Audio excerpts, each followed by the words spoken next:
राधे राधे, जय श्री कृष्णा। दोस्तों, स्वागत है आपका फिर से इस चैनल पर। दोस्तों, सच्ची श्रद्धा भाव से कमेंट में जय श्री राधे कृष्णा जरूर लिखें। दोस्तों, हमारे हिंदू धर्म में किसी भी स्त्री का एक से ज्यादा पति होना गलत माना जाता है, लेकिन फिर भी आज से कई साल पहले महाभारत युग में द्रौपदी ने 5 पुरुषों से विवाह किया था। ऐसे में सोचने वाली बात है कि आखिर उस समय ऐसी क्या मजबूरी आ पड़ी थी कि द्रौपदी को 5 पुरुषों से विवाह करना पड़ा था। और सबसे जरूरी, द्रौपदी ने अपने 5 पतियों के साथ पत्नी धर्म कैसे निभाया। दोस्तों, द्रौपदी से जुड़े ऐसे कई सवाल हैं जो उसके चरित्र पर प्रश्न चिन्ह लगाते हैं। अगर आप भी द्रौपदी के जीवन से जुड़े रहस्यों को जानना चाहते हैं तो वीडियो में अंत तक जरूर बने रहिएगा। वीडियो काफी ज्यादा इंटरेस्टिंग होने वाली है, इसलिए अगर अब तक आपने हमारे चैनल को सब्सक्राइब नहीं किया है तो हमारे चैनल को सब्सक्राइब करके बेल आइकन को प्रेस कर ले, ताकि हमारे आने वाली वीडियोस की नोटिफिकेशन आपको मिलती रहे। तो चलिए शुरू करते हैं। दोस्तों, महाभारत के अनुसार द्रौपदी के जन्म से पहले द्रौपदी के पिता राजा द्रुपद और गुरु द्रोणाचार्य के बीच एक घनघोर युद्ध हुआ था। इस युद्ध में गुरु द्रोणाचार्य ने राजा द्रुपद को हराकर उनके आधे राज्य पर कब्जा जमा लिया था।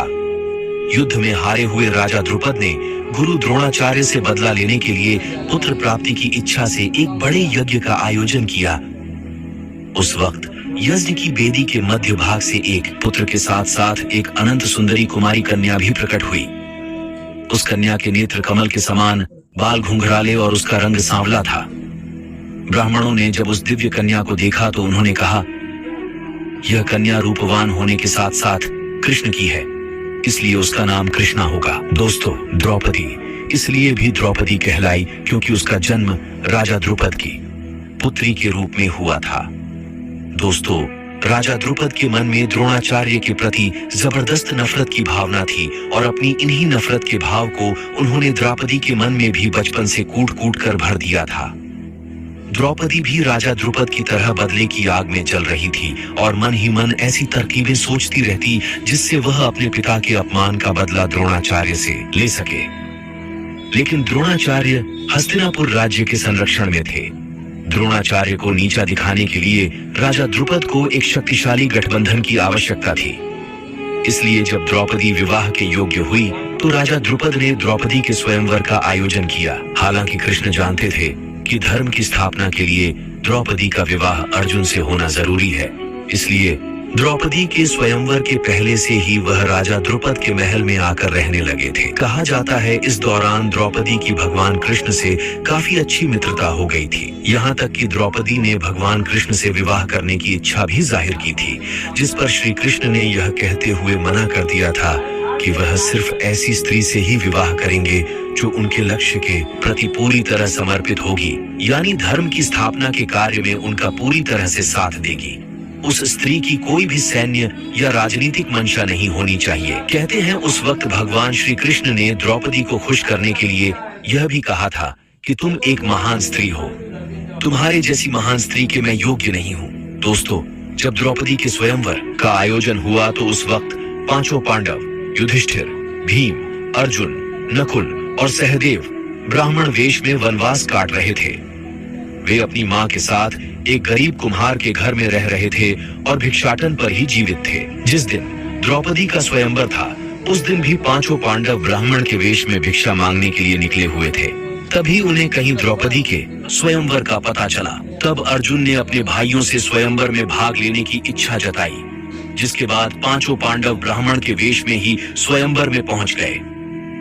यहाँ स्वयंवर की शर्त के अनुसार जो भी धनुर्धर ऊपर घूमती हुई मछली की परछाई को नीचे पानी में देखकर उसकी आंख को भेद देगा, उसी के गले में माला डालकर द्रौपदी उससे विवाह करेगी। अर्जुन एक श्रेष्ठ धनुर्धर थे, इसीलिए उन्होंने मछली की आंख को भेद कर स्वयंवर की शर्त को जीत लिया और द्रौपदी को अपनी पत्नी बनाकर उसे अपने साथ अपने आश्रम ले आए।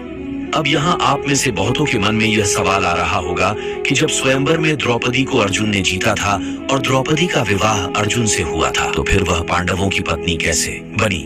दोस्तों, दरअसल हुआ यूं कि जब अर्जुन सहित बाकी पांडव द्रौपदी को लेकर आश्रम लौटे तो उस वक्त कुंती खाना बना रही थी।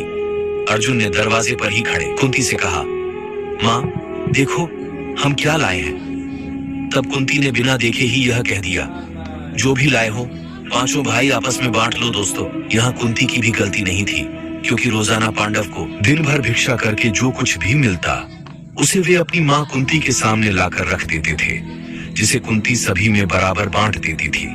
इसलिए हर रोज की तरह जब उस दिन भी अर्जुन द्रौपदी को लेकर आए और उन्होंने अपनी माँ से कहा कि देखो माँ, आज हम लोग आपके लिए क्या लाए हैं, तो उस दौरान कुंती घर के काम में व्यस्त थी, इसलिए उन्होंने बिना देखे ही यह कह दिया कि जो भी लाए हो उसे 5 भाई आपस में बराबर बांट लो। हालांकि अपनी माँ की यह बात सुनकर सभी पांडव भाई सकते में आ गए, और जब कुंती ने भी एकदम शांति महसूस की तो उसने पीछे मुड़कर देखा जहां उसे अपनी भूल का हुआ। उन्होंने अपने पुत्र युधिष्ठिर से कहा, इसका कोई ऐसा उपाय निकालो जिससे द्रौपदी का कोई भी अनर्थ ना हो और मेरे मुंह से निकली बात झूठी ना हो। हालांकि जब इसका हल युधिष्ठिर भी ना निकाल पाए तब पांडव अपनी माँ की बात का मान रखते हुए द्रौपदी से विवाह करने के लिए तैयार हो गए। लेकिन जब इस बात का पता राजा द्रुपद को चला तो वे काफी परेशान हो गए। राजा द्रुपद की चिंता को दूर करने के लिए महर्षि व्यास ने राजा द्रुपद को द्रौपदी के पूर्व जन्म की कहानी बताई। महर्षि व्यास ने बताया कि द्रौपदी अपने पूर्व जन्म में एक आर्षि कन्या थी। वह रूपवती होने के साथ साथ गुणवती और सदाचारिणी भी थी, लेकिन पूर्व जन्म के कुछ कर्मों के कारण द्रौपदी का विवाह नहीं हो पा रहा था। इसलिए द्रौपदी ने भगवान शिव की घोर तपस्या की और इस तपस्या से प्रसन्न होकर शिव जी ने द्रौपदी को मनचाहा वर मांगने के लिए कहा। तब द्रौपदी ने सोचा कि वरदान से उसकी सभी इच्छाएं पूरी नहीं होंगी, इसलिए उसने घुमा फिराकर महादेव से वरदान मांगा। द्रौपदी ने महादेव से कहा, हे प्रभु, मेरा विवाह किसी ऐसे व्यक्ति से हो जो धर्म का सबसे बड़ा झाता हो, जो सबसे अधिक बलवान हो, जो किसी विद्या में कौशल हो, जिसे नक्षत्रों का ज्ञान हो और जो सबसे अधिक सुंदर हो। द्रौपदी ने चालाकी दिखाते हुए यहाँ 5 वरदान को एक वरदान बनाकर मांगा। हालांकि महादेव द्रौपदी के मन की बात को समझ गए थे, लेकिन उन्होंने द्रौपदी को पहले ही मनचाहा वरदान देने का वचन दे दिया था। इसलिए महादेव ने द्रौपदी से कहा कि तेरी चालाकी को मैं भली भांति समझ चुका हूँ, इसीलिए अब तुझे अगले जन्म में 1 नहीं 5 पति मिलेंगे। यह सुनकर द्रौपदी चिंतित हो जाती है और महादेव से प्रार्थना करती है कि हे प्रभु, मैं आपकी कृपा से केवल एक ही पति चाहती हूँ। इस पर शिवजी ने कहा, मेरा वरदान व्यर्थ नहीं जा सकता, इसीलिए तुझे 5 पति प्राप्त होंगे। भगवान शिव के वरदान स्वरूप द्रौपदी को इस जन्म में 5 पति प्राप्त हुए हैं। दोस्तों, इस कहानी को सुनने के बाद राजा द्रुपद अपनी बेटी द्रौपदी का विवाह 5 पांडवों के साथ करने को राजी हो जाते हैं। हालांकि द्रौपदी अभी भी 5 पांडवों से विवाह करने को तैयार नहीं थी, लेकिन फिर द्रौपदी इस शर्त के साथ तैयार हो गई कि 5 पांडव भाई आगे जाकर जिस किसी से भी विवाह कर सकते हैं, लेकिन रानी का स्थान केवल द्रौपदी को ही मिलेगा। कहा जाता है कि द्रौपदी के इस शर्त को मानने के लिए पांडव तैयार हो गए थे, जिसके बाद सबसे पहले द्रौपदी का विवाह सबसे बड़े भाई युधिष्ठिर के साथ किया गया और उस रात द्रौपदी ने युधिष्ठिर के साथ अपना पत्नी धर्म निभाया। उसके अगले दिन द्रौपदी का विवाह भीम के साथ हुआ। द्रौपदी ने भीम के साथ अपना पत्नी धर्म निभाया। इस तरह द्रौपदी की शादी बाकी भाइयों से भी की गई और सभी के साथ उसने अपना पत्नी धर्म निभाया। अब यहाँ सोचने वाली बात ये है कि जब द्रौपदी का विवाह सबसे पहले युधिष्ठिर से हुआ और द्रौपदी ने उसके साथ अपना पत्नी धर्म निभाया, तो फिर बाकी पांडव भाइयों के साथ द्रौपदी ने अपना पत्नी धर्म कैसे निभाया? तो दोस्तों, दरअसल द्रौपदी हर बार पत्नी धर्म निभाने में समर्थ थी, क्योंकि द्रौपदी को महर्षि वेदव्यास से आजीवन कौमार्य यानी कुंवारेपन का आशीर्वाद मिला था। इसलिए जब भी द्रौपदी पांडवों में से किसी एक भाई के साथ समय बिताने के बाद दूसरे भाई के पास जाती थी, तो द्रौपदी वापस से कुंवारी हो जाती थी। कहते हैं 5 पांडव की विवाह के बाद एक दिन देवर्षि नारद 5 पांडवों से मिलने आए और पांडवों के भविष्य को लेकर चिंता जताते हुए धर्मराज युधिष्ठिर और अन्य 5 पांडवों से कहते कि द्रौपदी तुम 5 भाइयों की पत्नी है, इसलिए तुम लोगों को द्रौपदी को लेकर नियम बना लेना चाहिए कि कौन भाई कितने वक्त तक द्रौपदी के साथ समय व्यतीत करेगा। नारद मुनि की यह बात सुनकर धर्मराज युधिष्ठिर नारद मुनि से कहते हैं कि हे प्रभु, हम 5 भाइयों में आज तक कभी भी द्रौपदी को लेकर कोई मनमुटाव नहीं हुआ और फिर मुझे पूरी उम्मीद है कि भविष्य में भी हमारे बीच ऐसा कुछ नहीं होगा।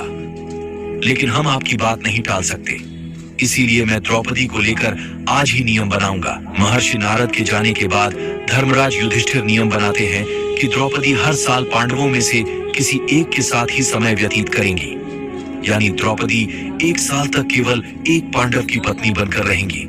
साथ ही जिस समय द्रौपदी अपने कमरे में किसी एक पांडव के साथ होंगी, उस वक्त उनके कमरे में कोई और पांडव प्रवेश नहीं करेगा। यदि कोई पांडव गलती से भी इस नियम को तोड़ता है तो उसे सजा के तौर पर 1 वर्ष के लिए वन में जाकर ब्रह्मचर्य का पालन करते हुए बिताना होगा। दोस्तों, कहा जाता है कि एक बार अर्जुन एक ब्राह्मण की मदद के लिए न चाहते हुए भी द्रौपदी के कमरे में प्रवेश कर जाते हैं। उस वक्त द्रौपदी अपने कमरे में धर्मराज युधिष्ठिर के साथ होती है। हालांकि अर्जुन धर्मराज युधिष्ठिर का नियम धर्म का पालन करने के लिए तोड़ा था, लेकिन फिर भी अर्जुन युधिष्ठिर की बात का मान रखते हुए वनवास चले जाते हैं।